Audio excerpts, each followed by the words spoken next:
Hello, beautiful souls, and thank you guys for joining us here on the Rooted and Rising podcast. This is the inaugural episode where we're going to be talking about love, growth, and purpose. And I could not start any of these episodes without speaking with my mother. This is where my roots come from, and I'm so excited to have her join me for the conversation today.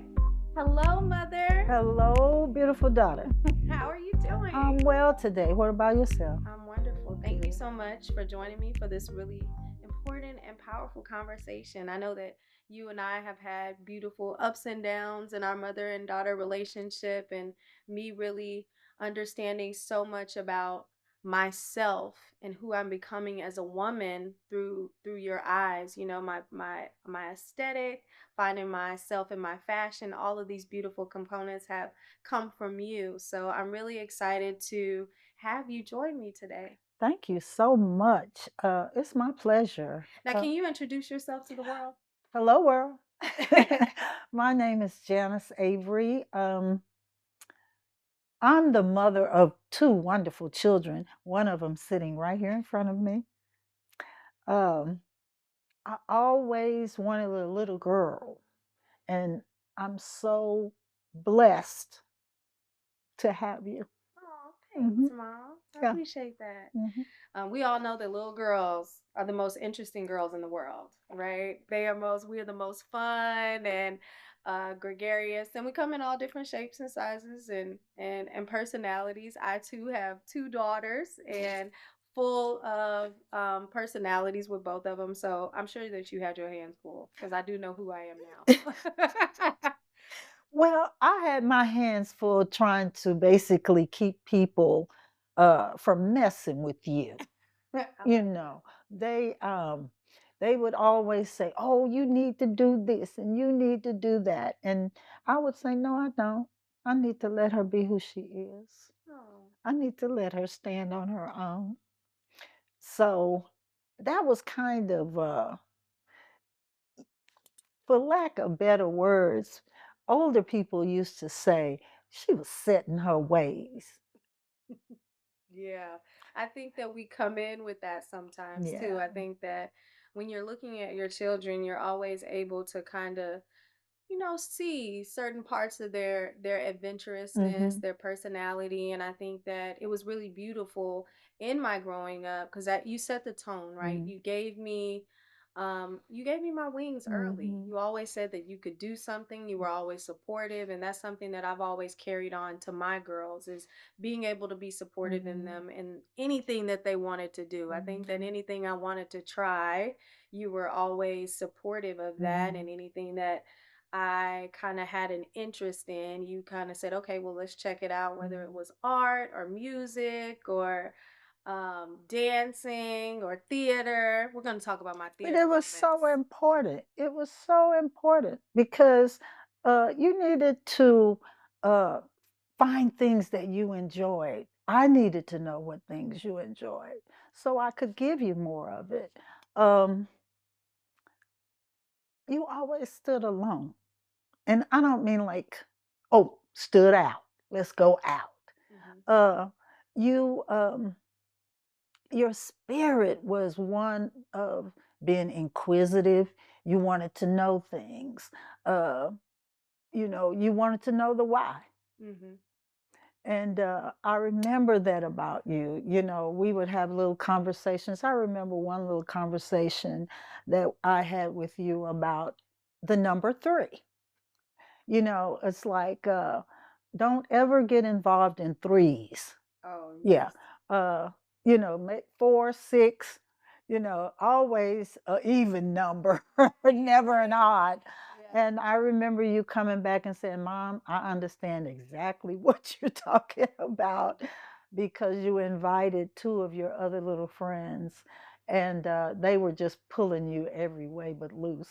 Mm-hmm. And I remember that real well. And for everyone that's listening, when my mom says the three, when I would have three friends or like when it would be three girls together, it would sometimes be a little bit imbalanced, right? Because you have one friend in the middle, and you might want to play with one friend, and someone may feel left out, or you want to play with the other friend a little bit more, and one other friend feels left out. And so my mom was always like, try to stay in groups of four, try to make it an even number of friends that you're kind of playing with or hanging out with, so no one felt left out, no Yeah. one felt kind of slighted in any way. And that's rang true for me, that it's really tough sometimes. I either have one or two friends that I'm kind of hanging with consistently if I'm out and about, or I try to kind of keep it with an even number of friendships or friends, so that I don't necessarily leave anyone out. I love the fact when you were little, you were never very demanding. Hmm. You know how like some children like I want it and I want to have it, and you were never like Oh, that. like my daughter. Yes, exactly like your daughter. You weren't like that. You knew exactly what you wanted, and basically we could not give you anything else. Oh, so yes, Yeah, that is similar to yeah. my daughter. I remember a little story of I said, Amelia, we're gonna go to uh, the zoo today, and you were all set for the zoo and everything. And I remember I might do about maybe go through the day and just do several other things. And then so it would get to be the end of the day. And I would be like, okay, well, in my mind, I'm saying, oh, we did all these things. She's going to be okay.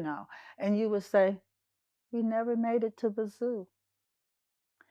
And so that kind of set a tone for me with you because I had to do exactly what I would tell you. Oh, I Yeah. like that. And I Mm-hmm. think I can see that play out a lot in my world as it stands right now, because Mm-hmm. I do really hold people accountable to Mm-hmm. what they say that they're going to do, Mm-hmm. right? If they say they're going to show up, I expect Mm-hmm. them to show up. If they say that they have the time to be there, I kind of have that same Mm-hmm. expectation. And I think sometimes I think that's a good and the bad, but that's also how I show up. Sure. And so if I say Mm-hmm. I'm going to be at a location, if I say I'm going to be there, I'm going to be there. I Mm-hmm. might be late, but I'm going to be there. Most of the time I'm Well, late. you didn't get that from me. I do not. I do not. My mother is on time to everything. Matter of fact, she's going to be early. She's gonna be there, she's gonna be early, and we are riding together. She is like, you're not ready yet? We got an hour and a half. You should be ready by now. So, and I'm Mhm. like, oh my goodness. But I appreciate that, because I was never late to school, unlike my children that are Mhm. have been late quite a bit. I was never late to school. I was never Mhm. late to any activities. But I want to talk about you as a young woman, because I think that there are so many similarities in us as women, in our in some of our experiences, and I think that we become sometimes a little bit disjointed, and we feel alone and siloed in just some of our experiences, even from a young girl. So I would love to know what it was like for you as a young woman. Heavens, let me talk about it. Um, it was interesting because I was the youngest in my family. There were six of us, three girls, three boys. I was the youngest girl and the youngest in the family. So I always was inquisitive. Mhm. You know, I didn't like being inside. I wanted to get outside. I wanted to know the neighbors. I wanted to know what the neighbors were doing. Um, I just, I, I wanted to experience the world, Mhm. and I wanted to. I always liked fashion, Mhm. so I wanted to know, well, how do you get to do that? And so the sister that I have left, most of my family has passed away. The one sister that I have left, she always says, you always wanted to be outside. I never wanted to be outside. And then she said, you always knew what was happening in the whole neighborhood. And that was me. I just, I wasn't,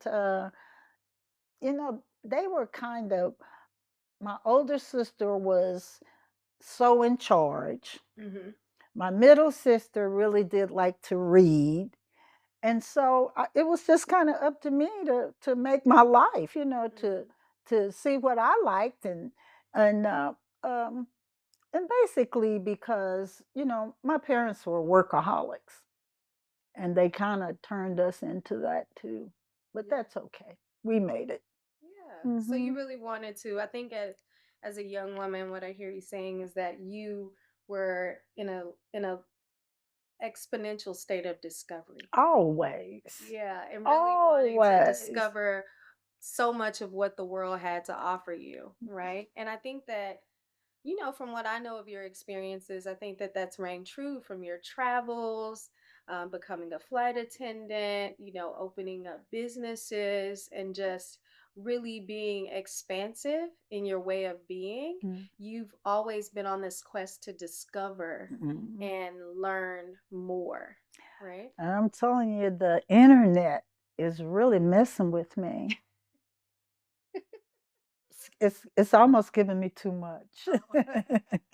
But yeah, that was kind of who I was. Uh, a lot of people kind of raised me. Mm, uh, my godmom, my grandmother, my older sister, my mother, uh, you know, some of my sister's friends, and I remember asking one of my sister's friends, why was I always with you guys?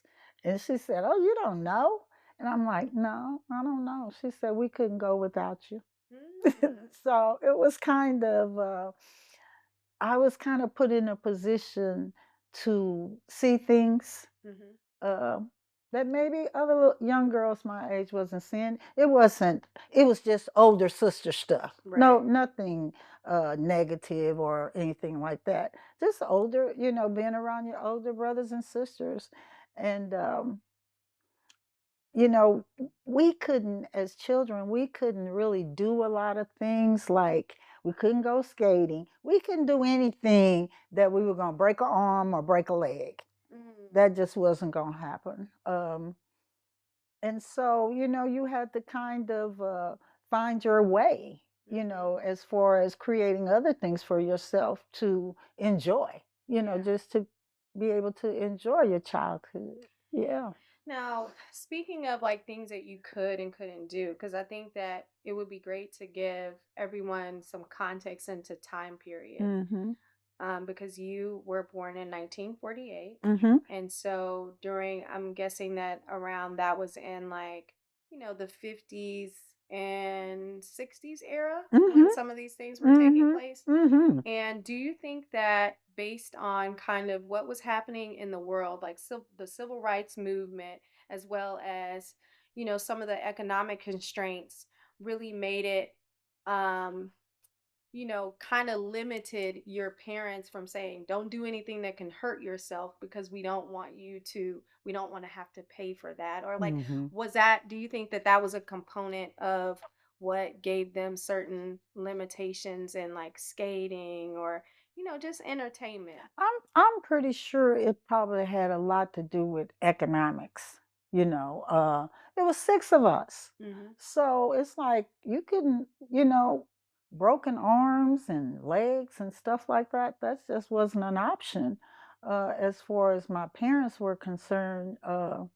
And then too, it was a protection. Mm-hmm. It was a way of protecting us, because they worked.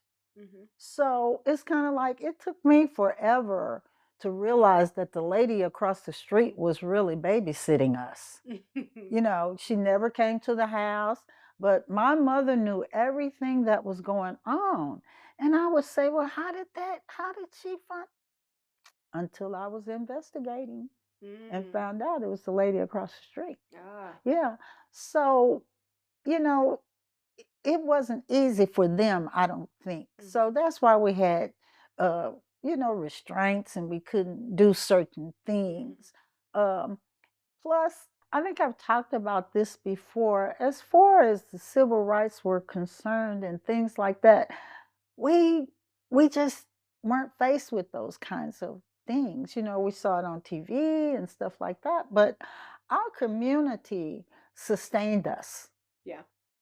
And I think that for everyone to understand a little bit more, that when my mother is saying her community sustained us, she lived in a all black community, All right? black So at community. that time you shopped at black stores, You had the you movies, we had our own movies, we had our own swimming pools, skating rinks, bowling alleys.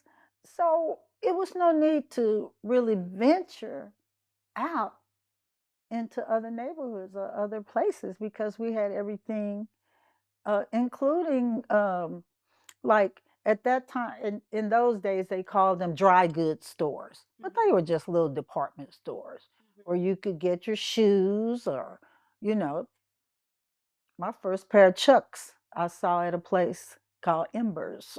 mm, So that was in our neighborhood, you know. mhm, So we didn't experience some of the things that we saw on TV. mm. Yeah. That's interesting. And Hmm. I think that that blends into kind of like a village, right? Because Certainly. I think that one of the things that's really important to me in a lot of these conversations around our roots is that we've had this connectivity to a lot of indigenous principles, Hmm. subconsciously. They live within our DNA, and we Hmm. don't not necessarily always acknowledge them and their presence and where they are, where they're at in our world, but just the village, right? Hmm. And how we have these family structures where you had the neighbors across the street that were Right. looking out for you. You had extended family and you had aunts, and Hmm. how that permeates throughout so many different ethnic backgrounds, Hmm. right? But we don't always talk about, we have the aunties and we have the uncles and we have these different individuals and the people that lived across the street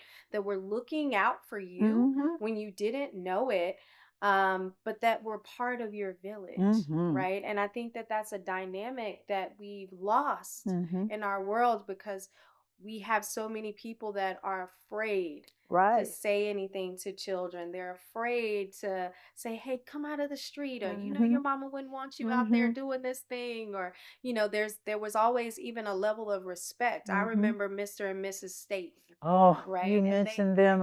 They were that was so on my mind. Yes, and they lived across the street from us. Mhm. And they would come outside. Me and Justin would be riding Mhm. bikes or doing whatever, playing on the Mhm. sidewalk. And let's just say we were out in the street playing with the ball, and Miss Staten was on the porch, and she would be like, you're You not don't. supposed to be out there. Your mother doesn't want allow y'all out in that street. Y'all better. And they were a pillar, but Mhm. they were looking out for all of the kids in the community. And it felt like home. Mrs. Staten told me to get out the street. So it was so wonderful to have her tell you guys to get out of the street. And then she told your daughter to get out of the She street. did. Yes.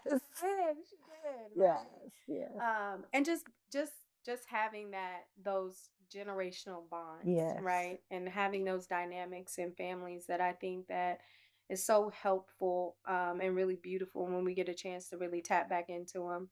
I think the secondary thing that I wanted to just have you expound on a little bit more is thinking about, in your travels, in some of the things that you in your state of discovery when you moving around the world, and then even now, in contrast, what do you think is a big difference in neighborhood and families now, even especially with neighborhoods and families now that you have seen and experienced versus when you were coming up or when we were growing up?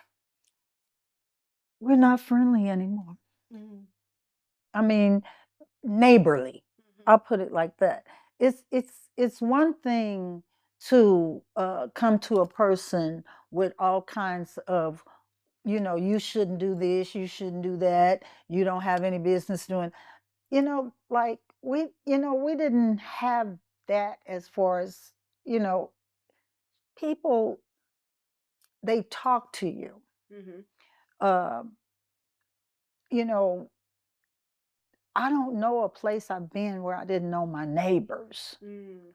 And I find that a lot now. People don't know their neighbors. Mhm. You know, they say, "Oh well, some she lives over there," but it's not a neighborly feel anymore to me. Mhm. Um, it's almost like a fear, Mhm. where you don't know how it's gonna be. You wish it was like this, but you just don't know anymore. So I think the neighborly feel is gone. I think the concern, true concern Mhm. for your neighbors or what, I think that's gone Mm. because I think that, the world has become so um, much. That's the only word I want to say. Yeah. It's become so much until it's a lot to handle. Yeah. Yeah, it's a lot to handle. I would agree. And I think that sometimes we don't, like depending on where your community is, Mhm. right? Depending on where you live, depending on where you build, you used to have parks, right? Mhm. We used to go out and picnic. We would go out Mhm. on the park. People would eat out, Mhm. in LA, people are Mhm. out in the yard and they're Mhm. working out, Mhm. so you would see now people have garages in the back of their house, Mhm. that everyone's kind of like just coming in and hunkering down. That was one of the things that I actually noticed with the pandemic is that I got Mhm. to see my neighbors, right? I Mhm. got to see people Mhm. that I hadn't even seen Mhm. before because we were outside, Right. right? And everyone was walking around and Mhm. everyone was talking to each other. And I think that there's a space where we can build a little bit more community and connection with each other, right? And setting Mhm. some just being able to say, I'm going to go knock on this person's Mhm. door. One of the things I think is, like some of the old things, as you guys say, you'll say to me, "Oh, mom, that's old," It and is. I'm like, There are old things. I'm like, okay, They're antique. well, but they still work. Right. Yeah, but they still work. And so I think sometimes we could kind of go back Mhm. to some of the older things that still work, you know? Yeah, It's okay. I would Yeah, agree. we don't have to keep the pace of the world. Ah, ooh, that's interesting. We don't have to do that. We don't have to Yeah, we keep the can pace. create our own pace.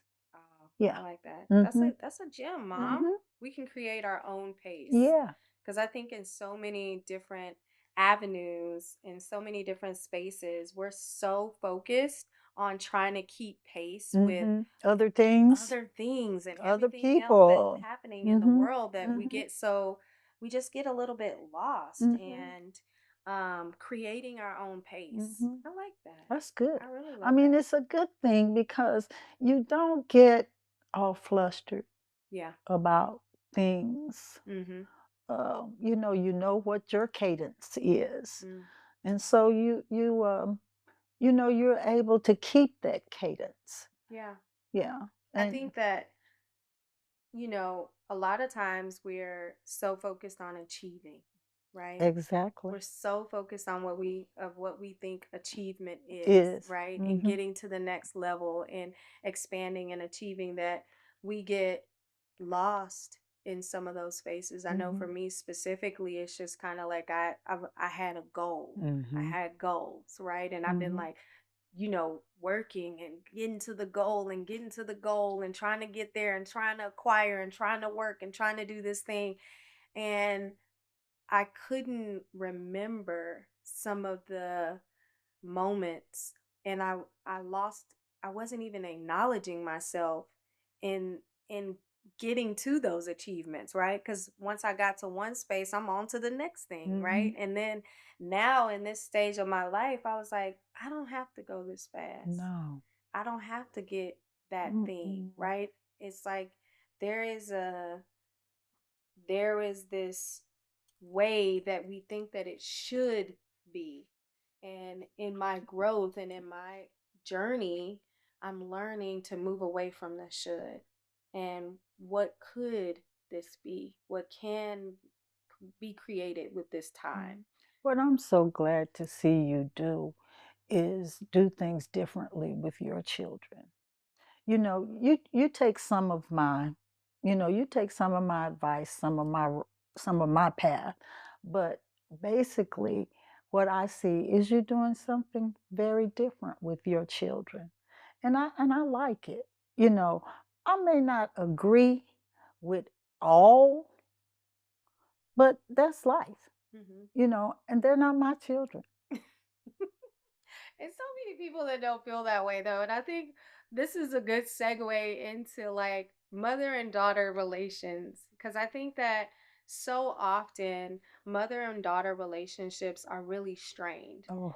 And I think part of it is because as a child, your mother is your first example. Mhm. Your mother is your first nurturer. Mhm. Your mother is your safe space, Mhm. right? For some people. I don't Mhm. think that those dynamics are there for everyone. Mhm. And so when you have that, you kind of like put your mother on a pedestal and she becomes non-human, right? She becomes a person that can't make mistakes. Mhm. She becomes a person that needs to be available. She Mhm. becomes a person that, is has to be all the things to Mhm. everyone, Mhm. like the everything everywhere all at once Mhm. type of, Mhm. mentality. That's Mhm. kind of like, a lot of times where mothers are set.